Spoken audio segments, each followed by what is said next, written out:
Hello everyone, and welcome to another episode of Gooey's Dungeon Dive, the podcast where I, Gooey, rank all of the dungeons in The Legend of Zelda. This week in Oracle of Seasons, we go on quite the journey as we befriend some animal companions and release the floodgates on Spool Swamp. After going on a date of sorts with that mysterious Subrosion named Rosa, we are able to use a key that she has to obtain the power of summer for our Rod of Seasons. In the summertime at Spool Swamp, this causes vines to grow right outside of our next destination, Poison Moth's lair. So not only is the shape of the map here the shape of a moth, but there's a nice little design outside the entrance as well, which is a nice touch. Though this does not reference the original Legend of Zelda, I like that they're keeping this theme up so far. The dungeon theme stuck out to me a little more this time around. It has like this drippy, toxic sound to parts of it that kind of fit the theme. The color scheme works nice for that as well. Every dungeon so far has had a cool color scheme that makes great use of the Game Boy Color palette, but I think the green floors here,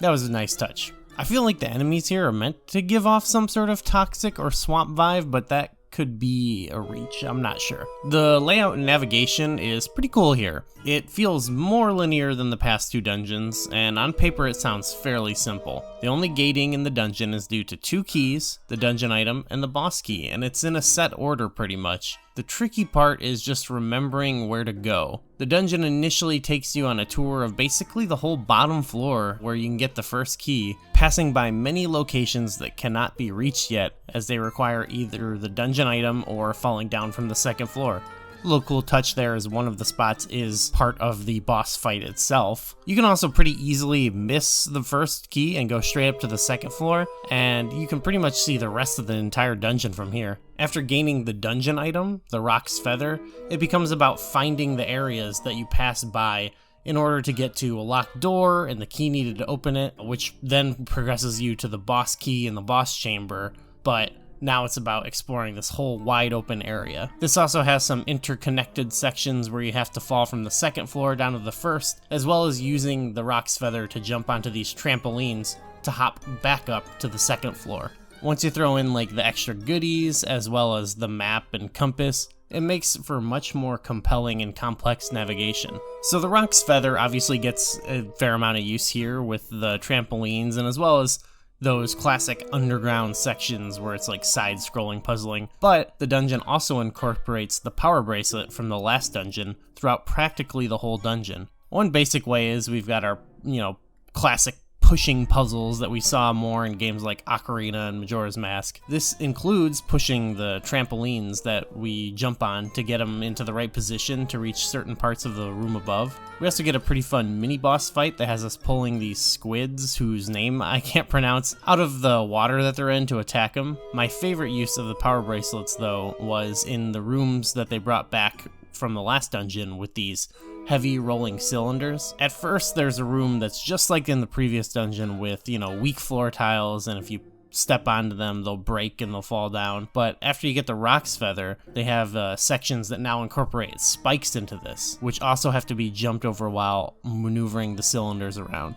So with that and the trampolines, we just got a good combination of item use here throughout. The final challenge to the dungeon, though, comes from the returning Mothula, which is pretty cool to see her come back. The fight itself can be kind of whatever. I think it's supposed to be more dynamic with the player jumping from platform to platform and hopping back up on the trampoline if they fall down to the floor below. But I just kind of stood in one spot and killed her right away, so I don't know honestly, but whatever.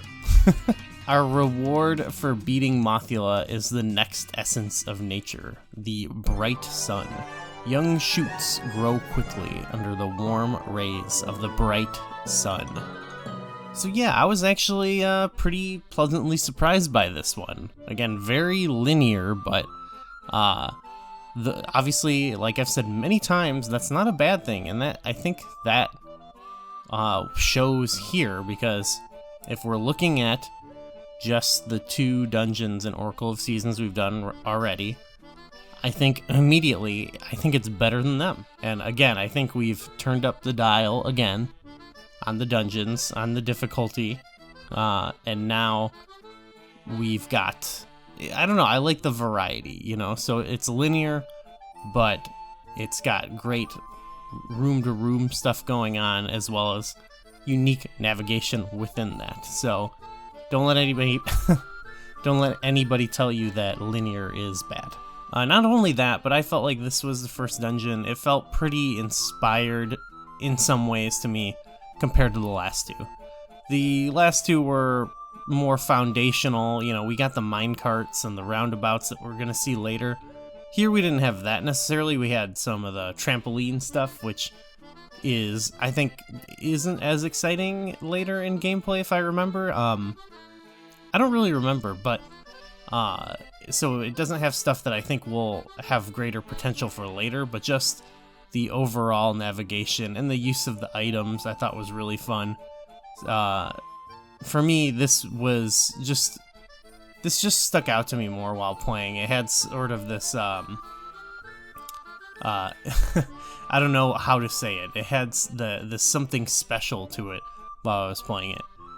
Granted, it still has some fallbacks of that this game has overall of, thematically it's like, okay, going for something, but doesn't totally stick the landing there. But it's still a major step up, I think. So if I'm looking at the overall list, it's going to go up much higher than one step, I think. So if I'm looking at it, I think I want to put it probably right below Fire Temple, I think.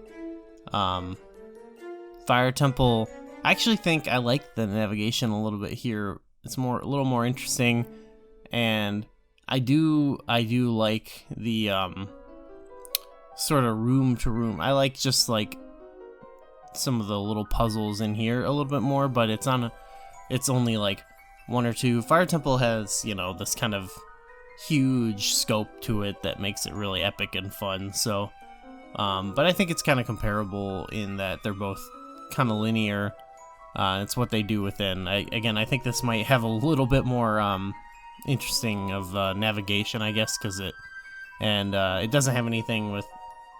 Well, I guess one thing I haven't mentioned is we don't have the same sort of hint system with the stone beak, which I think is a step back. We just have these owl statues that are just kind of there, and you put the mystery seeds on them, and they give you like kind of the hint you would normally get from an owl statue or Navi or something, but they're just kind of there, and I don't really like that actually, because they're just kind of sitting there and random, and you gotta switch an item to get them out. I think it would have been cool to just have a stone beak that you can just walk up and then talk to them, and it adds another collectible, but who am I to say? Another thing, actually, I mentioned the scrolling screens in this compared to the Link's Awakening dungeons, and I had my first encounter playing this time. It didn't trip me up for more than half a second, but where I beat a boss, or I beat the mini boss, I think it is, and a stairs spawn in the corner of the room. And since I was on the other part of the room, I didn't notice them right away. Luckily I did, but I could totally see that kind of throwing people for a loop. So, I don't know, pros and cons to being able to see like the whole room, I guess, as opposed to making even a large room out of smaller rooms, if that makes sense. But yeah, I'm gonna put that right below Fire Temple. So we're getting there. We're getting to the point where I think the dungeons are going to start leaping ahead. We'll see, though. It's interesting these starting so low. Maybe it's just because I'm looking at Link's Awakening. Pretty much all the dungeons except for Bottle Grotto are way higher, and I think these do step up some design aspects from Link's Awakening and make some, design-wise, they feel really tight, I think, but maybe there's just something about, it the first time, or like there's something about those dungeons that stick out to me more. But it's funny looking at like Tail Cave and Face Shrine, and they're so high. Maybe it was the new factor to them or something, but Because this one, for example, I feel like, well, this has kind of got way more going on than that. But I know a lot of people think I ranked some of those too high. But I don't know. We'll see. I think it's really... Maybe there'll be some changes coming down the pike. But I think what's really important is right now is like the top 10. I feel like top 10 right now, I think, range of this dungeon. I'll show it here. It's probably some of the best dungeons in the series, I would say. And then, yeah. Then to 20, it's like really solid ones. And then, yeah. This area we're in here are ones that are pretty cool, but certainly could be better, whether it's this one with the theme, or in Fire Temple maybe with the layout, or like in Turtle Rock, for example, from A Link to the Past. Just some frustrating rooms, but whatever. We'll get... we're in the relative right tier, I will say. That being said, thanks to everyone for following along, and I will see you next week